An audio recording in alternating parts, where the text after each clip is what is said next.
Selamat malam JM Team, ketemu lagi dengan Evelyn Nathan di sini dan pastinya bersama dengan geng Rabu Evelyn. Tapi sebelum Evelyn kenalan, Evelyn pingin cuplik sedikit-sedikit dulu aja karena memang kalau tengah pekan seperti ini tuh biasanya kan kita rekat ya kan, dekat sekali dengan UCL gitu loh, ya kan? Nah, cuman sebelum kita bahas UCL nih ada yang lebih menggemparkan lagi, tim yang syarat dengan sejarah. Ini seolah-olah mengatakan untuk kita bahwa ya sejarah hanya sejarah saja. Ya kalau Evelyn sebagai fans Arsenal, Kak Aldi gitu ya, kita sih berhappy-happy aja ya Kak Aldi ya, betul nggak sih? Gue lo bagian gini, bagian gini lo bawa gue. Diseret Kebawa lagi. juga ya, keseret juga. Gue diem ya. Ini dia fans Arsenal kita yang boleh laju mawa dan dingin-dinginan sendiri. Anjay. Aldi Bawasir. Ada Chelsea gue. biru ya. Gue pengen apresiasi The Blues Chelsea. Jangan dong. Dan di sini juga sudah ada fans Newcastle kita yang sepertinya dak-dikduk, naik turun roller coaster tapi lebih banyak. Ya, hidup jadi fans Newcastle ya, banyakan di bawah ketimbang di atas kayaknya. Rasanya gimana, Pak? Pegel. Pegel dan Pegel. capek, betul. Pegel banget loh. biasa. Dan pastinya yang di tengah ini dia yang selalu setiap Senin ditunggu banget klarifikasinya. Anda kayaknya sudah punya udah ini terus-terusan klarifikasi. job desk baru gitu. Iya. Jadi apa sih sekarang? NTMC. Pengacara. NTMC Polda. Wow. Pengacara Liverpool ini. Clarification terus ya, Thank you, luar thank you. bioskop. Oke, nah kita mau buka dulu nih ya. Luar bioskop. Bioskop katanya. luar biasa. Baru biasa. Baru lagi. Baru. Oke, ngomongin yang baru-baru ini kita langsung aja mau buka malam hari ini nih di hari Rabu yang cerah untuk fans Arsenal pastinya. Ya kan, Rabu ini kita mau buka dengan pertandingan yang menegaskan sekali lagi bagaimana dominasi IPL atas La Liga. Woi. Betul. Kasih tepuk tangan dulu. Fans-fansnya Premier League boleh nih suaranya. Oke, kita melihat kalau bagaimana pertandingan antara Chelsea dan juga Barcelona. Ini benar-benar 3-0 banget nih ya. Dan gimana ya, dalam 11 pertemuan terakhir nih kalau kita melihat memang wakil Inggris sudah menang 10 kali. Kan ya udahlah, menilai sendiri silahkan ya kan. Kita bicara data-data aja seperti kata Kak Aldi, betul ya Kak Aldi ya? Datanya juara Aldi. UCL masih banyak La Liga. Ya, Jadi baliknya serang ke lagi. juara ya. Itu benar. Makanya Itu benar. selama sombongnya Evelyn diserang lagi nih. aduh. Kita harus protect dia. Terima kasih loh Kak Aldi. Tapi selama ada data sombong sedikit nggak apa-apa ya. Boleh. Siap. Oke, banyak banget ini fans dari Barcelona yang kayaknya ngamuk-ngamuk banget dengan keputusan dari Hansi Flick. Satu, kenapa mereka kesel banget? Ya soal Araujo dulu deh. Ini kena kartu merah, ya kan? Terus abis itu ada pilihan bagus-bagus Rapinya, ada Rashford. Kenapa pilihnya justru Torres? Kenapa? Adakah yang bisa menjelaskan apa isi pemikiran dari Flick? Siapa yang mau? Siapa nih? duluan? Siapa nih? Sebelum kita ke Barcelona Iya. boleh nggak sedikit Liverpool Forest dia iya. ngomong. Wow, kemarin belum ngomong. Belum ngomong. Oh. Masih GM tersimpan. tim Iya. Masih Apa, tersimpan. Klarifikasi of the week. Klarifikasinya dong. Of the week ada. Iya. Gimana Singkat Zal? aja ya. Singkat aja. Itu Gue pengen ketawa kemarin doang. kan waktu itu dibilang season starts from now bagi Liverpool. Itu mulu. Sebenarnya simpel aja. Kalau emang mereka bisa dapetin rentetan hasil positif, ya starts from now. Tapi kalau tetap belum bisa dapat kemenangan dan masih kalah, ya tinggal dibalik. Ends from now. Musim ini udah berakhir bagi Liverpool. Simpel aja. Jadi kalau emang belum tentu balik ke performa awal, belum balik rentet jalur kemenangan, berarti belum bisa. Tapi perlu diingat, di musim terlalu juara pun lawan Forest juga kalah di Anfield. Jadi kita anggap aja start from now-nya mulai nanti malam. Lawan PSV duluan. Di bawah MU, di bawah Everton Zal. Itu emang kebangetan. Tapi mulai nanti malam kita lihat Masih apakah terus ada saja. perbaikan. Jadi, tunggu. Gitu. Ini masih jadi lu masih undur lagi start from now-nya mulai dari nanti malam. Nanti malam Mas, kita Apa lihat. yang berubah dari weekend ini ke nanti malam? ya. Menang di lawan Itu PSV faktor. pasti menang. Nanti PSV weekend kalah lagi. Apa? Iya. PSV, West Ham, ketebak ya? Leeds dan Sunderland. West Ham Itu sih, periode Zal. sampai 2026 jadi sampai periode. kasih waktu. Bentar, Oh, jadi- WSM tinggal siapa peringkat? Enggak, gini. Ya, aduh, salah Jadi lagi. tim juara Liga Inggris yang akhirnya bisa nyamain rekor juaranya Manchester United, terus dia Iya. belanja 450 juta pound. Yes. Terus Lagi. habis itu the season starts ketika mereka menghadapi tim-tim kecil gurem di Balikin klasemen ya. kepercayaan diri dan Ya. mental. Ya. Jadi take it game by game, take it day by day. Take it day by Kita day lihat dari di kemarin. bulan akhir November ini dan Oke. Desember. Jadi mungkin itu Kenapa harapannya akhir bagi November? Liverpool. Iya. Karena Kenapa periode enggak lawan akhir September periode atau- lawan relatif lebih mudah dan kan Nah, banyak kita oh. sering Bentar, diskusi. fixtures yang paling mudah sekarang kalau bukan Liverpool apa? Ini bagi Liverpool paling mudah. Paling mudah. Oh. Orang pada Dibanding beli tim aset lain. Liverpool. Iya, Iya, dan iya, faktor iya. lain kan kita banyak diskusi kalau salah nggak sama kayak di musim lalu. Oh, Salah jadi doang. nunggu salah ke Salah. ke Ya, Afrika. itu di bulan Desember untuk Anjir, mengetes terus ngapain seberapa perpanjang dalam. kontrak? Itu perhitungan Mas. Iya. Karena tahun lalu mainnya bagus. Ini dia Jadi kita tunggu. Satu segmen khusus Kesel nggak mengeluapkan Kesel nggak? Kesel loh. Desember kita lihat. humasnya Desember. Liverpool klarifikasi Humasnya dulu Liverpool. nih ya. Itu dia. Oke, cukup lah ya. Sudah Cukup. cukup Ya, terbuli. itu dia. Bukan maksudnya cukup klarifikasi maksudnya. Bener, Cukup Evelyn, klarifikasi. bener. Boleh sekarang ngomong ke Visi deh tentang Oke, Hansi Flick tadi Barcelona. kita balik lagi. Ya, terakhir kali Chelsea ngalahin Barcelona, mereka go on to win the Champions League ya. Ini kita akan lihat selalu tim Chelsea yang ketika itu ya pertandingan bagi Barcelona sendiri. Walaupun Barcelona kelihatannya kalau bagi para dekul ya fans Barcelona nginget pasti golnya Andres Iniesta ketika itu dan juga gerakan-gerakannya Ronaldinho waktu itu. Cuman pada Ofrebo. iya pada nyatanya emang Barcelona itu nggak pernah menang di Stamford Bridge itu sejak 2006 ya. Jadi udah 20 tahun berlalu. Dan di laga ini kelihatan banget loh apa yang jadi kekuatan-kekuatan Barcelona itu sama sekali nggak muncul. Terutama bagaimana mereka lack of control di lapangan tengah ya. Statistik ini ada dan mungkin menjelaskan betapa ompongnya ya Lamine Yamal yang untuk pertama kalinya tampil di Inggris. Jadi gue juga baru ingat ya dia sebelumnya belum pernah tampil di klub-klub tampil di Liga Champions melawan klub-klub Inggris di Inggris. Lamine Yamal ya kita tahu dia ada a series of injuries ya mungkin membuat dia juga kondisi yang nggak dalam fit. Dia juga akhirnya minta penanganan yang berbeda dari tim medis Barcelona untuk mengganti dokter yang nanganin dia. Dan di laga ini ya lagi-lagi dia hanyalah satu faktor dari ompongan secara keseluruhan Barcelona yang terakhir Barcelona itu mencatatkan tembakan on target pada babak pertama itu tembakan dia menit ke-33 dan kemudian dia baru mencatatkan tembakan on target lagi itu sekitar menit 80 kayaknya. Jadi ada rentang yang cukup lama di mana Barcelona ya emang mereka bermain dengan 10 orang tapi ketika mereka bermain 10 orang pun gara-gara mereka karena Ronald Araujo pun nggak protes berlebihan seketika dia mendapatkan kartu kuning kedua. Ya overall ini penampilan yang jauh-jauh sangat mengecewakan dan jauh beda sekali dari ketika Barcelona menang atas Newcastle di St. James's ya. Ketika itu lini tengah mereka control the game itu luar biasa banget. Absensi Pedri di laga ini kelihatan banget dan ya beberapa kali duel mereka juga kalah di lini tengah. Mereka nggak bisa press, mereka kewalahan menghadapi man to man markingnya Chelsea di seluruh lapangan. Yang gua cukup kaget adalah tim Chelsea ini bermain cukup dewasa untuk tim yang banyak berisikan pemain muda ya, Evelyn, seperti itu. Itu memang pengelolaan yang luar biasa ya. Tapi kita ke Aldi dulu nih sebelum ke Rizal nanti boleh dikasih final statementnya gitu ya. Kalau dari Aldi gimana? Ini pemilihan-pemilihan yang dilakukan Hansi Flick aneh nggak sih? Enggak aneh. Oh, oke. Coba jelasin. Gua ke Virzi dulu. Sih maksudnya tadi lu bilang terakhir Chelsea menang lawan Barcelona mereka juara Liga Champion. Iya. Poin apa yang pengen lu angkat dari situ? Bahwa tahun ini mereka akan juara Liga Champion? Good omen. Good omen. It's possible. Chelsea juara UCL tahun ini. Iya, terakhir kali mereka menang atas Barcelona itu kan fakta. Iya fakta. Cuma Iya. poinnya apa? Bahwa mereka punya kekuatan yang bagus untuk juara musim ini? No dong. Mereka bisa jadi challenger karena nggak ada lagi clear cut challenger siapa. Real Madrid kayak gitu, Liverpool kayak Bayern, gitu. Arsenal, Liverpool. Ya Arsenal, Arsenal maybe favorit. ketemu Arsenal di final. Iya. Bisa aja. Come on. Ya, masa Liverpool tadi siapa coba lu sebut dari Ya, Liverpool, negara lain siapa? Madrid, Bayern. Barcelona bisa Madrid bangkit. enggak, no. Madrid. Di season no. Never. Di season Virzi, enggak, never Xabi sleep lagi on kayak Madrid. gitu. Jangan coret Madrid. Jangan coret Madrid, Jangan Virzi. coret Madrid. Nggak segampang itu ya. Enggak, Madrid biasanya masalah di dalam lapangan. Kali ini masalah di luar lapangan Betul. banyak. Di Iya. ruang ganti banyak. Tapi Madrid belum Inter juga. Inter unbeaten loh so far. Iya, Ya tapi kan? Dan lihat aja unbeaten Inter dan lawan menang Milan terus. Menang kemarin. terus. Kalau unbeaten doang sih Tottenham juga unbeaten. Peringkat 12 mereka. We'll never know di Club World Cup siapa yang jagoin mereka. Kita nggak Ya. tahu. We'll never know. Faktor-faktor. The real begitu ya. turnamen itu. Kalau Kalau tadi- duitnya is real loh. Duitnya real, Aldi. duitnya real, is benar, real, benar. iya. Tapi emang Chelsea kan so far lagi memang bagus juga kan. Tahun Lagi ini kan bagus. lagi Lagi juara bagus. dunia. Iya, makanya gue pengen antar baju klub. biru. Gue Yes. pengen memuji Chelsea hari ini. Oke. Soal Setelah lu pemilihan. jatuhin tadi. Oh iya enggak. Gue realistis. Gini, soal pemilihan squad, gue rasa nggak ada yang begitu bermasalah.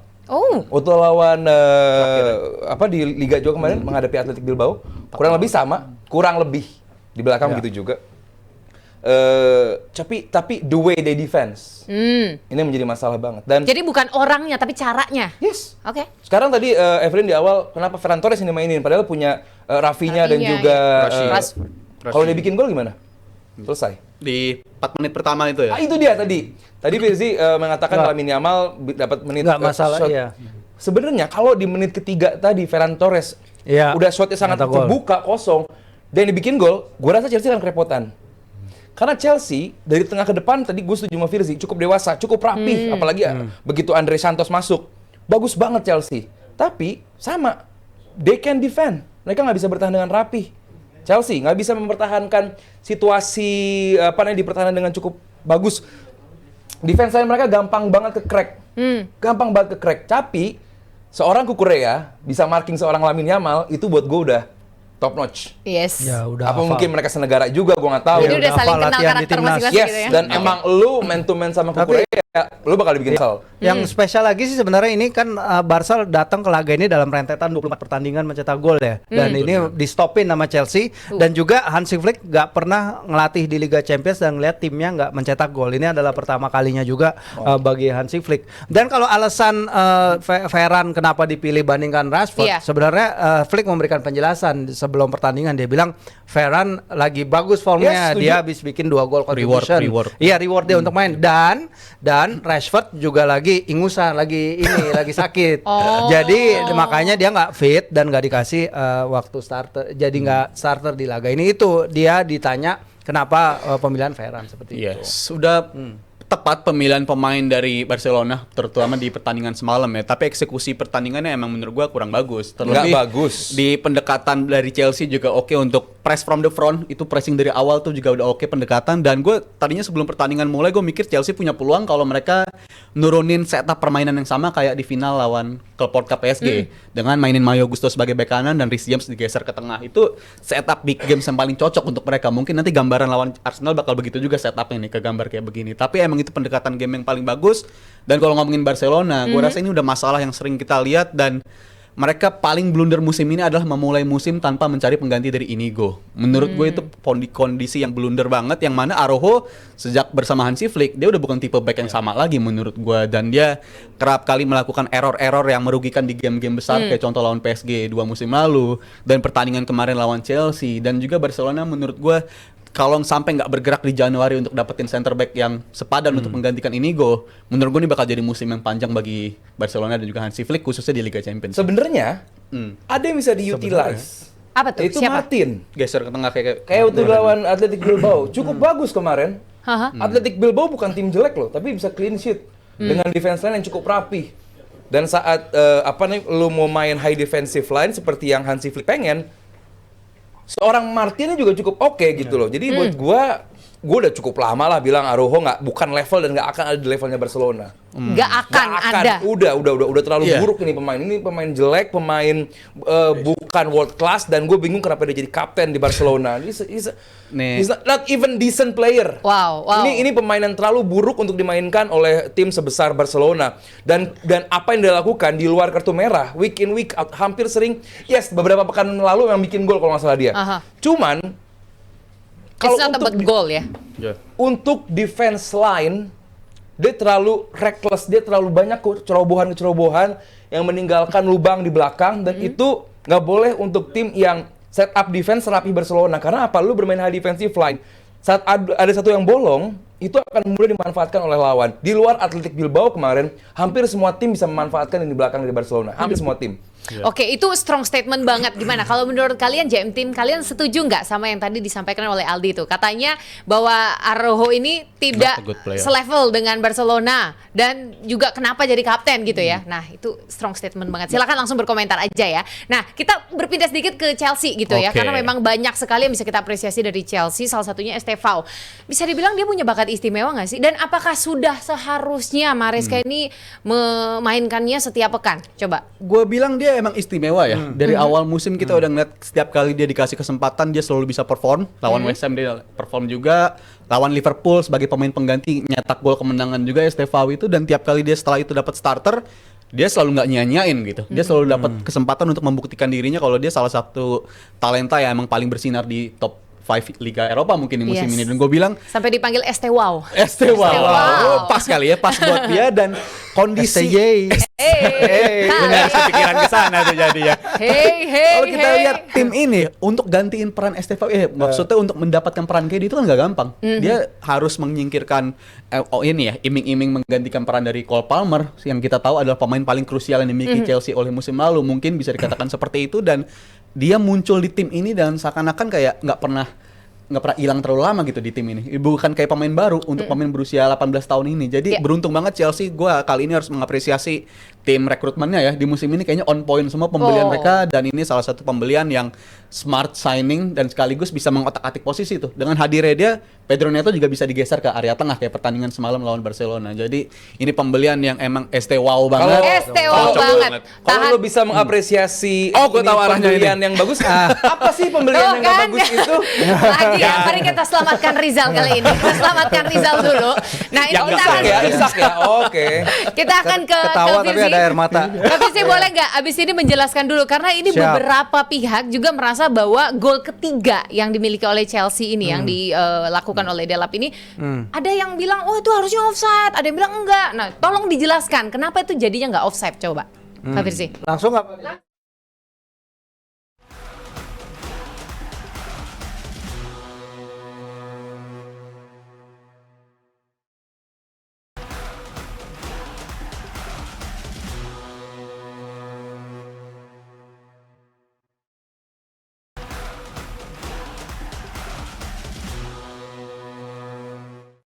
Oke guys, kita akan lihat bagaimana proses terjadinya gol Delap ya yang ada di posisi ini. Tapi yang menurut gua yang sangat menarik adalah ketika kejadian di area sini ya, di mana Barcelona seperti yang tadi gua bilang itu mereka kehilangan bolanya gampang banget di lini tengah. Kalau kita lihat dalam build up menuju gol ini, at least ada 2-3 kesempatan para pemain Barcelona bisa mendapatkan bola ya. Tapi mereka kalah duel. Sehingga bola dioper ke area tengah dan area tengah bisa memberikan umpan terobosan kepada Enzo di area yang tidak terjaga. Dan di sini adalah tracking dari baris pertahanannya Chelsea yang menurut saya itu tidak setara dan tidak bisa mengejar lari Enzo. Dan kita lihat bagaimana backline Chelsea terlalu berusaha bertahan dalam compact square, tapi bola lari kepada Enzo yang keluar dari area posisi aslinya untuk ke arah kiri. Nah ini yang jadi permasalahan bagi backline Barcelona yang to be fair ini bukan masalah baru bagi mereka. Sepanjang musim hal ini udah terus-terusan terjadi. Bagaimana striker tengah bisa mengambil positioning di area lebih ke belakang di area gawang dengan bola dialirin ke kedua sisi flank dan boom dengan satu gerakan itu aja udah terjadi suatu situation yang hampir pasti 99,999% gol kalau ada bola diarahin ke tengah. Dan Delap bilang di after the match bahwa dia tidak khawatir sama sekali dia akan berada dalam offside, artinya dia udah tahu game situation seperti apa yang bisa dieksploitasi oleh lawan. Dan ketika bola nyampe ke Enzo, dia bilang dia udah tahu Enzo ini nggak offside dan sehingga dia akan menyelesaikan peluang. Dia bisa nembak ke sini, dia bisa nembak ke sana, no problem, it will be a goal biar bagaimanapun. Hanya sentuhan kedua dia, usaha kedua dia di pertandingan ini yang langsung berbuah gol. Dan ini juga menjadi gol pertama Delap ya bagi Chelsea setelah Club World Cup. Jadi memang pemain yang kita udah tahu kekuatannya di Premier League, tapi mungkin belum bisa cukup mengekspresikan dirinya karena cedera yang dia terima pada awal musim, sehingga sekarang dia bisa menyelesaikan peluang dengan sangat baik. Tapi bagi Barcelona ini adalah suatu hal yang semua fans udah katakan harus ada solusinya, dan juga betapa batunya Flick untuk terus memainkan highline tinggi seperti ini yang makin hari makin kebaca, semua tim bisa mengeksploitasinya. Seperti itu ya guys.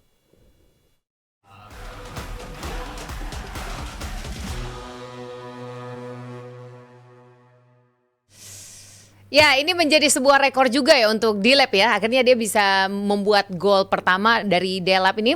Dan kita lihat sama-sama juga tadi kalau dari penjelasan dari Gavirsi juga sudah disampaikan bahwa sebenarnya Barcelona punya beberapa kesempatan tapi emang kalah duel. Nah, ini yang menjadi juga highlight tadi kalau Rizal sempat bilang juga bahwa kualitas individu walaupun muda-muda gitu ya, tapi ini mereka bisa membuktikan loh Chelsea luar biasa.